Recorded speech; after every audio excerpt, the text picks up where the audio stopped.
안녕하세요. 이번 주 묵상 말씀인 열왕기상 17장에서 18장은 비와 관련되어 있습니다. 하나님이 보내신 선지자 엘리야가 아합 앞에서 언급할 때까지 비는커녕 이슬이 없을 것이라는 선포로 시작했고요. 엘리야가 아합 왕에게 비를 내리는 언급으로 인해 비가 오게 하는 것으로 끝이 납니다. 적과 꿀이 흐르는 가나안은 늦은 비와 이른 비가 오지 않으면 척박한 땅이 되어버리는 곳입니다. 그런데 가나안의 종교는 이 비를 다스리는 과학적인 방법을 알고 있습니다.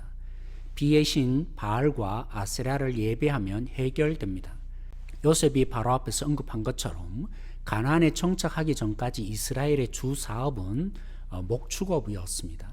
그러니 목축업에서 농업으로 주 산업이 바뀐 이스라엘에게 가나안에서 행복하려면 하나님만으로 되지 않습니다. 가나안의 방식을 도입해야 할 것처럼 보였습니다. 이런 상황을 놓고 비로 인한 아합과 엘리야의 대결을 보기를 원합니다. 시간 관계상 우리는 수요일 본문의 일부를 살펴보고자 합니다. 왜냐하면 월요일, 화요일, 목요일, 금요일 본문은 바알을 고발하고 하나님의 생수이심을 드러내는데 수요일 본문은 이 주제에 방해되는 것처럼 보이기 때문입니다.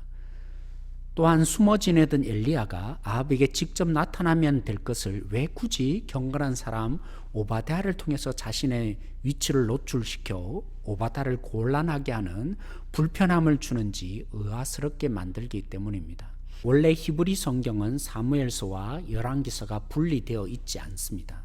사무엘서의 후속판인 거죠. 사무엘서의 주제는 높이시기도 하시고 낮추시는 하나님, 그 하나님을 삶의 모든 영역에서 어떤 상황이든지 인정하라는 도전을 위해 두 인물들을 주로 대조시킵니다. 예를 들어 엘가나 가정의 한나와 브닌나를 대조합니다. 소녀 사무엘과 엘리의 아들들이 대조됩니다. 그리고 사울과 다윗이 대조되죠. 이와 마찬가지로 수요일 본문인 아합 왕과 신하 오바댜가 대조되는 방식으로 기록되어 있습니다. 이런 둘의 첫 번째 차이점은 아합은 바알을 섬기는 자라면 오바댜는 하나님을 섬기는 자입니다. 하나님을 두려움이 없는 아합은 바알의 신전을 세우고 바알을 위한 제단을 쌓고 아세라 우상을 만들었습니다. 반면 오바댜는 이세벨이 하나님의 선지자를 살해할 때 100명의 하나님의 선지자를 각각 50명씩 굴에 숨겨 주었습니다. 북이스라엘의 실질적인 주도권은 왕 아합이 아니라 이세벨이었습니다. 이세벨은 국민의 세금으로 바알 선지자와 아세라 선지자를 먹였다면 오바댜는 굴에 숨긴 선지자들을 먹이며 돌보았습니다.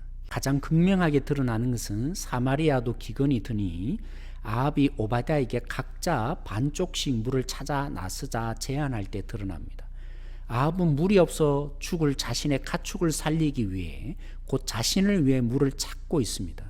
반면 오바댜는 7절 이후에 엘리야의 난처한 제안을 받는 것에서 드러납니다.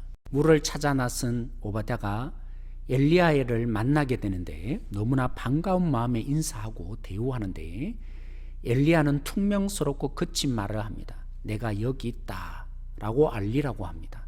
엘리야의 명령에 순종하는 것은 오바댜에게는 생명을 건 위기였습니다.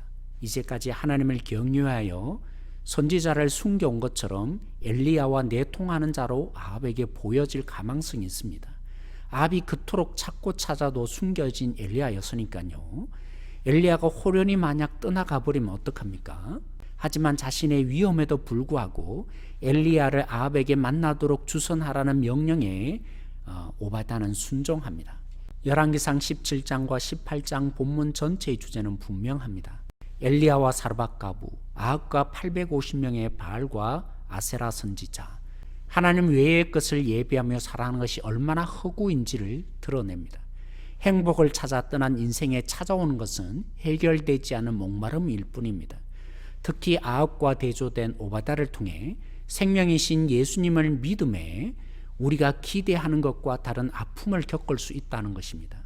순종함에 죽을 것만 같은 위협이 찾아올 수도 있습니다. 그러나 현실에 타협하지 않는 것이 진정한 믿음입니다.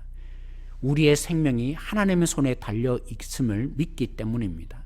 우리의 영혼까지도 어찌할 수 없는 그들보다 더 크신 전능한 하나님을 믿기 때문입니다. 우리를 죽음에서 생명의 운명으로 바꾸어 주신 전능한 하나님은 자신의 아들을 버리신 그 사랑으로 우리의 아버지시기 때문입니다. 이 하나님을 끝까지 믿어가는 놀라운 하나님의 역사가 일어나길 소망합니다. 평안하세요.